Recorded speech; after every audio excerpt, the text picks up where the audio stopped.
Welcome to lawyer academy India. मैं हूं advocate करण मौर्य और हमारा सीपीसी का पूरा प्लेलिस्ट चल रही है, तो उसी में पार्ट 6 है ये। इससे पहले के पार्ट नहीं देखे हैं तो देख लो जाके, क्योंकि शुरू से ही करा रहा हूँ एमसीक्यू, जिसमें हम ऑर्डर तक पहुंच चुके हैं। पहला ऑर्डर देख रहे हैं, इससे पहले सारे सेक्शन निपटा चुके हैं हम लोग। ठीक है, तो चलो शुरू करते हैं। अपना पहला क्वेश्चन क्या है? Order 1 rule 1 of CPC deals with. तो सीपीसी के आदेश एक नियम एक किससे संबंधित है? Who may be joint as plaintiff in a suit, the power to issue commission, the definition of a decree, या फिर who may be joint as witness. Question important है, लेकिन कई सारे लोग होते हैं जिन्हें बेसिक पता नहीं होता है। तो इसका आंसर बताओ 5 सेकंड में क्या है?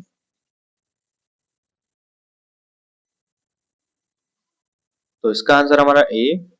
तो बाद में वादी के रूप में किसे शामिल किया जा सकता है, ये बात बोली गई है।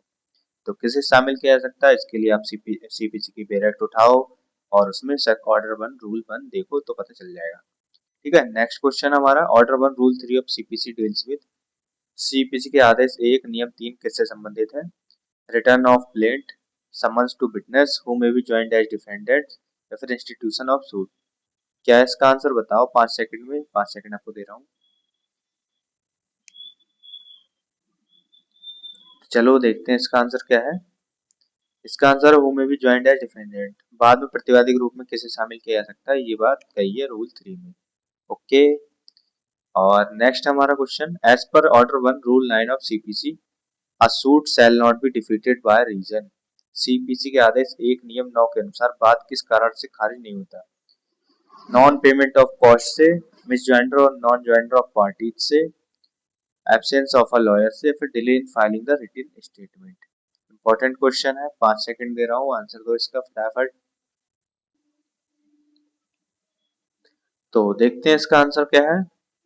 इसका आंसर है हमारा misjoinder and non joinder of parties. और आपने एक चीज देखी भी होगी, ऑर्डर 1 रूल 10 की एप्लीकेशन लगती है जब भी कोई पार्टीज में जो अन्य कोई पार्टीज होते हैं उनको ऐड या फिर निकाला जाता है उसमें। ठीक है, तो under order 1 rule 10 of CPC the court has power to. CPC के आदेश एक नियम 10 के तहत न्यायालय को क्या शक्ति प्राप्त है? तो reject the plaint without hearing, strike out और add the party at any stage of proceedings, order compulsory arbitration, sentence a witness for perjury. Important question है, कई बार एग्जाम से पूछा जाता है। Most important question of our series. ठीक है, आवर वीडियो, दिस वीडियो का पूरा मोस्ट इंपॉर्टेंट क्वेश्चन है ये। 5 मिनट में 5 सेकंड में आंसर दो इसका। तो देखते हैं इसका क्या आंसर है। इसका आंसर है स्ट्राइक आउट और eight any stage of the proceeding, किसी भी पक्षकार को हटाना या फिर जोड़ना ऑर्डर 1 रूल 10 में दिया गया है। एक क्वेश्चन मेरा आपसे है, कमेंट में बताना कि ये जो एप्लीकेशन होती है वो कहाँ लगती है? जिस कोर्ट में केस चल रहा है वहां लगती है, या फिर उसके अपीलेट कोर्ट में वहां लगती है? ठीक है, अपीलेट कोर्ट में लगती है। तो इन दोनों में से कहाँ लगेगी? कमेंट में मेरे को इसका आंसर चाहिए। ठीक है, देखते हैं कौन कौन इसका आंसर दे पाता है। नेक्स्ट क्वेश्चन हमारा question 5, order second rule 2 of CPC requires that a suit shall include. CPC के आदेश 2 नियम 2 के अनुसार बाद में क्या शामिल होना आवश्यक है? तो ऑप्शन है only claims below the raise 1 lakh, या फिर only half of the claim with the rest reserve, the whole of the claim which the plaintiff is entitled to make in respect of the cause of action after only claims relating to a movable property। क्या answer है इसका बताइए? 5 second दे रहा हूं आपको, सोचिए।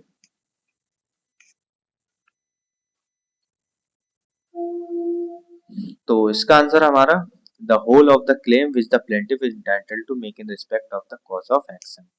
वो ऐसा नहीं करेगा कि हाफ क्लेम मांगेगा। मान लो कि 1 लाख रुपए की बात है, ठीक है, 1 लाख रुपए का मैटर, तो वो ऐसा नहीं करेगा कि वो 50,000 रुपए मांगेगा। नहीं, 1 लाख ही मांगने पड़ेंगे अनुतोष में।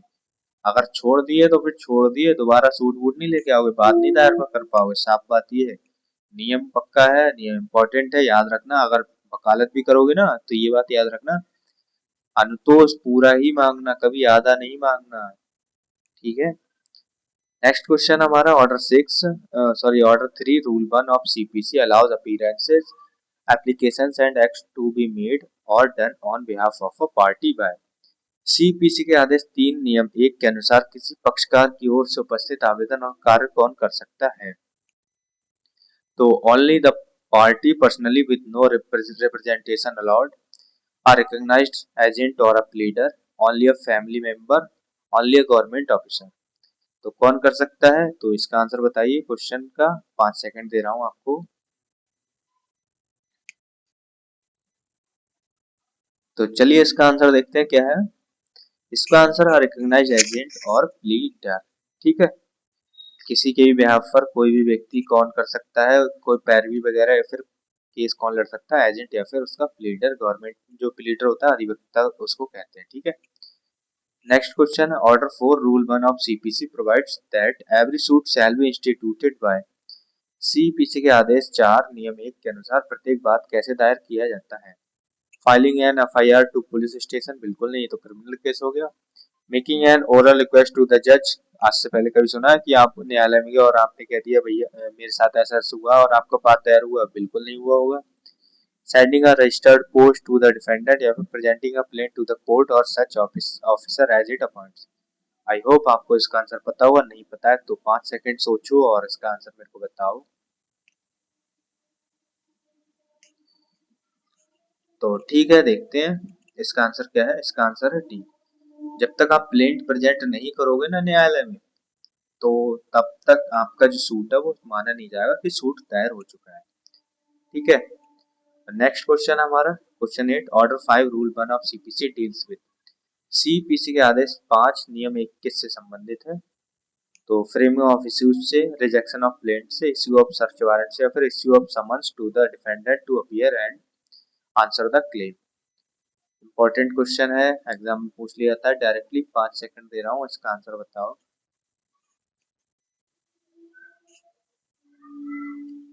तो ठीक है, इसका आंसर देखते हैं क्या है हमारा। इसका आंसर है डी। जो प्रतिवादी को दावे पर उपस्थित होकर उत्तर देने हेतु समन जारी किया जाता है। ठीक है, समन समन पता है ना समन क्या होते हैं? न्यायालय से आए होंगे, डर गए होंगे, अगर बच्चे हो तो अभी तो एडवोकेट बनने वाले हो या फिर बन भी चुके होंगे, लेकिन जब बच्चे थे तो देखते होंगे समन आया है कोई लेकर तो डर जाते होंगे। आजकल गांव में भी जाओगे तो डर जाते हैं लोग समन देखकर। ठीक है, नेक्स्ट क्वेश्चन हमारा एज पर order 6 rule 1 CPC pleading means क्या होता है? प्लीडिंग का मतलब होता क्या है? सीपीसी के आदेश 6 नियम 1 के अनुसार प्लीडिंग अभिवचन का अर्थ क्या है? प्लेंट और written statement, only the final judgment, only affidavits filed later, या फिर only oral argument. Repeated question है, एग्जाम से कई बार पूछा जा चुका है। जितने एग्जाम से मैं बैठा हूँ सब में पूछ चुके हैं, तो इसीलिए बहुत इंपॉर्टेंट क्वेश्चन है, याद रखना। अगर नहीं पता है तो ठीक है, 5 सेकंड है, बताओ। तो इसका आंसर हमारा प्लेंट और रिटर्न स्टेटमेंट। सिर्फ एक चीज नहीं बोलेंगे, ये नहीं कहेंगे प्लेंट ही प्लेटिंग में आता है फिर रिटर्न स्टेटमेंट, दोनों आते हैं। प्लेंट और डब्ल्यू रिटर्न स्टेटमेंट दोनों प्लेटिंग्स में आते हैं। ठीक है, नेक्स्ट क्वेश्चन हमारा order 7 rule 1 of CPC specifies particulars that a plaint must contain such as. CPC के आदेश 7 नियम 1 उन विवरणों को निर्धारित करता है जो बात पत्र में होना आवश्यक है। कौन से विवरण है? The names, description and place of residence of the plaintiff and defendant and facts constituting the cause of action, only the trial date requested, या फिर only the plaintiff's bank statement, या फिर only the amount of court fees paid। Important point है, आ जाते हैं exam में। और अगर जब प्लेंट भी लिखोगे ना, कभी आप एडवोकेट बन जाएंगे, प्लेंट वगैरह लिखेंगे, तो आपको ये बहुत इंपॉर्टेंट चीज है, याद रखनी चाहिए। और इसका आंसर बताओ मेरे को क्या है।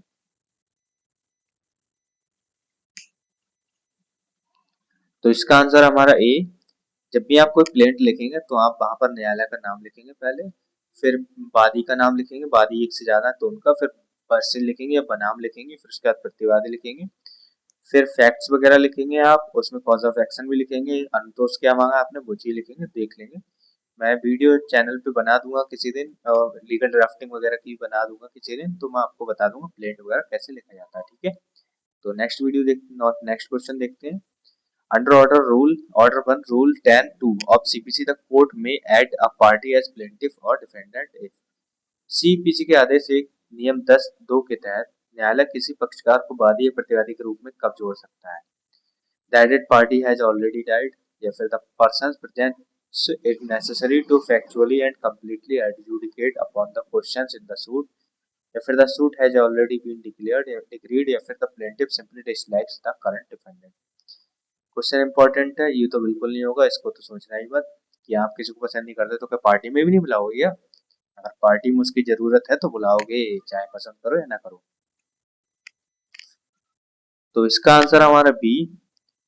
अगर किसी व्यक्ति की जो प्रेजेंस है वो नेसेसरी है और बाद में जरूरी है तो फिर उसको आप ऐड करोगे, ठीक है। Question 12, order 2 rule 3 of CPC permits the ज्वाइंटर of. CPC का आदेश 2 नियम 3 किसके संयोजन की अनुमति देता है? किसकी देता है? Only cause of action against the government, only cause of action involving the same amount of money, never more than one cause of action in a suit, या फिर several causes of action in the same suit subject to certain conditions। Important question आ जाता है exam से, 5 second दे रहा हूँ, इसका answer बताओ।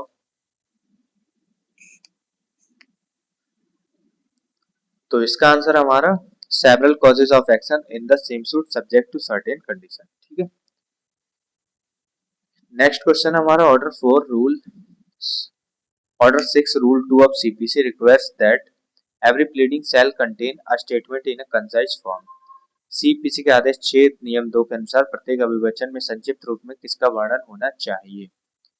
तो किसका होना चाहिए? Only the relief sought without any facts, detail legal arguments, the and case citations, the complete oral evidence expected at trial, या फिर the material facts on which the party relies but the not the law. Important question है, exam से पूछ लिया जाता है, बताना इसका आंसर। हाँ, तो इसका आंसर हमारा डी, मटेरियल फैक्ट्स होने चाहिए। लॉज वगैरह आप मेंशन नहीं करोगे प्लेंट में या फिर डब्ल्यूएस में, बस मटेरियल फैक्ट्स लिखोगे, ठीक है। नेक्स्ट क्वेश्चन हमारा order 6 rule 15 of CPC requires the pleadings be. CPC के आदेश 6 नियम 15 के अनुसार अभिवचनों का क्या होना आवश्यक है? तो approved by the bar council, notarized in a foreign country, बिल्कुल नहीं, verified at the foot by the party or person acquainted with the facts, या फिर ट्रांसलेटेड इनटू इंग्लिश ओनली। तो इसका आंसर बताइए 5 सेकंड में।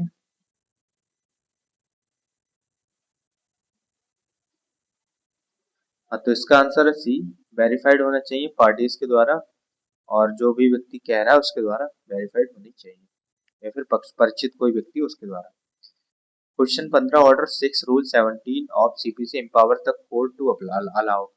सीपीसी का आदेश 6 नियम 17 न्यायालय को किस बात की अनुमति देता है? इंपॉर्टेंट पॉइंट है, बहुत बार पूछा था एग्जाम्स में, बहुत ही बार, इसको मिस बिल्कुल भी मत करना, मोस्ट इम्पोर्टेंट पॉइंट है, नंबर 1 तो जरूर दिला के जाएगा ये, ठीक है। तो क्या है ये? Complete substitution of a new suit, amendment of pleadings at any stage as may be necessary for determining the real questions in controversy, cancellation of court fees paid, या फिर deletion of courts on jurisdiction। बताइए इसका answer मेरे को 5 second में। I hope सबको पता ही होगा इसका आंसर। हाँ, तो इसका आंसर है बी। जब भी हमें बाद में वाद पत्र में फिर प्रतिवाद पत्र में कोई भी अमेंडमेंट वगैरह करना होता है प्लीडिंग्स में, तो हम इसी के अंडर करते हैं, इसी की एप्लीकेशन लगाते हैं, रूल 6 और नियम वो सॉरी आदेश 6 नियम 17 की, ठीक है। नेक्स्ट क्वेश्चन हमारा order 7 rule 10 of CPC provides for return of the plaint pan. CPC का आदेश 7 नियम 10 के अनुसार वाद पत्र की वापसी कब होती है? तो the defendant does not appear in court तब होती है, the court wants to impose cost तब होती है, it appears that the court does not have jurisdiction to try the suit तब होती है, फिर the plaintiff wants to change his lawyer. Important point है, याद रखना। 5 सेकंड दे रहा हूँ आपको आंसर के।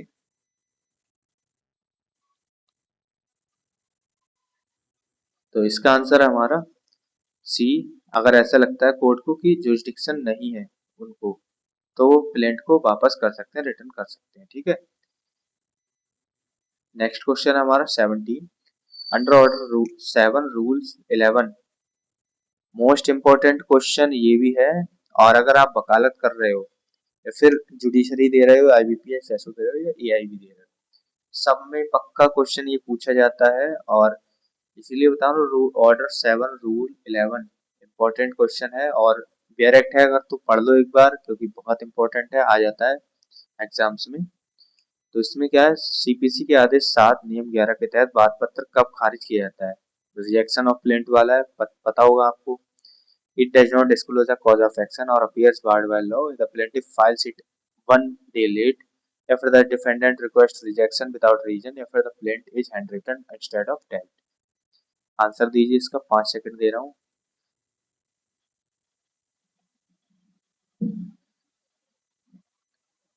तो इसका आंसर हमारा 1 A। अगर डिस्क्लोज नहीं करता कि बात का कारण क्या है, कॉज ऑफ एक्शन क्या है, या फिर न्यायालय द्वारा वर्जित है, तो फिर क्या होगा, प्लेंट रिजेक्ट हो जाएगा। इसमें कई सारे पॉइंट्स हैं, 5 या 6 या फिर 6 के आसपास पॉइंट्स हैं, उनके बेस पर रिजेक्ट हो सकता है। जैसे कि पहला है, अगर डुप्लीकेट में प्लेंट फाइल नहीं किया, 2 कॉपी नहीं की, तो कॉज ऑफ एक्शन नहीं है, तो कोर्ट फीस जमा नहीं की है तो हो जाएगा, वार्ड बाय लॉ है तो हो जाएगा। अगर एसेंशियल पार्टीज है, उनको नेसेसरी पार्टीज है, उनको पार्टी नहीं बनाया तो भी रिजेक्ट हो जाएगा। ये सब चीजें हैं जिनमें प्लेंट रिजेक्ट हो सकता है। ऑर्डर क्वेश्चन 18 का, order 7 rule 14 of CPC requires the plaintiff to, CPC के आदेश 7 नियम 14 के अनुसार वादी को क्या करना आवश्यक है। तो personally testify before filing the plaint, obtain a no objection certificate from the defendant, produce and file the document relied upon the in support of his claim among the plaintiff, या फिर the register the plaintiff with the local police। तो इसका answer क्या है, इसका answer हमारा C. ठीक है, नेक्स्ट क्वेश्चन हमारा, the proviso to order 1 rule 9 of CPC creates an exception where, CPC का आदेश 1 नियम 9 के परंतु में कौन सा अपवाद दिया गया है। The plaintiff must always be a natural person, non-joinder of a necessary party can be further to the suit, misjoinder of a witness invalidates the trial, या फिर the suit is automatically dismissed for delay। तो इसका कौन सा answer है इसका,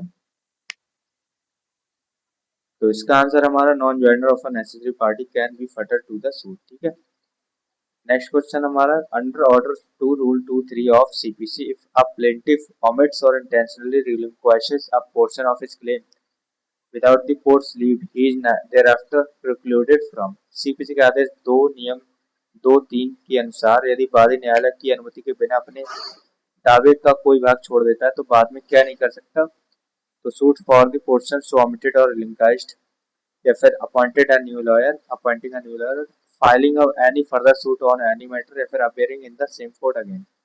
important question है, इसका आंसर दो 5 सेकंड में। तो इसका आंसर हमारा suit for portion so omitted, अगर कोई जो क्लेम था उसको उन्होंने छोड़ दिया तो बाद में वो फिर उसके लिए अप्लाई नहीं कर सकता है। ठीक है, नेक्स्ट क्वेश्चन हमारा, order 6 rule 17 of CPC empowers the high court the court to strike out pleadings that are. तो इसका आंसर आपको देना है, ये आपको कमेंट में देना है इसका आंसर। ठीक है, नेक्स्ट क्वेश्चन, इसका आंसर भी आपको कमेंट में ही देना है, पढ़ लो और इसका आंसर कमेंट में देना है। लास्ट के 5 क्वेश्चन दे रहा हूँ आपको, जो कि आपको कमेंट में आंसर देना है। ठीक है,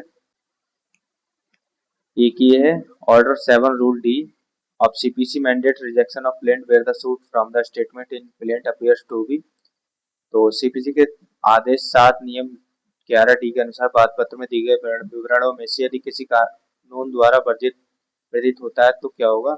आंसर इसका कमेंट में देना क्या है। तो ये है हमारा क्वेश्चन 24, ये पढ़कर मेरे को आंसर देना है आप लोगों को कमेंट में। पांचों के पांचों क्वेश्चंस के आंसर मेरे को कमेंट में चाहिए। ठीक है, तो सेकंड वो पूरा लास्ट क्वेश्चन है ये, और ये partial rejection of plaint under order 7 rule 11 courts have held that, आदेश 7 नियम 11 के तहत बात पत्र के आंशिक अस्वीकरण के संबंध में न्यायालय ने क्या माना है। तो partial rejection in the norm in every case, only the defendant portion of the plaint can be rejected, a plaint must be rejected as a whole, there cannot be partial rejection, या फिर the courts can all reject only the pre clause and retain the text। Important question है, इसका answer दो मेरे को 5 second में, ये बता ही दे रहा हूँ चलो आपको मैं।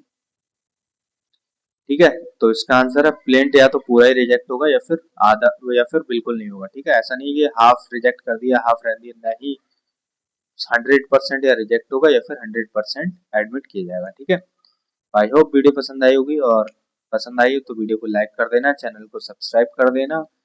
मुझे लगता है आई होप मेरे को पता चले, आप लोग बताइए कमेंट में क्या मैं आपकी हेल्प कर पा रहा हूँ सीपीसी में या नहीं।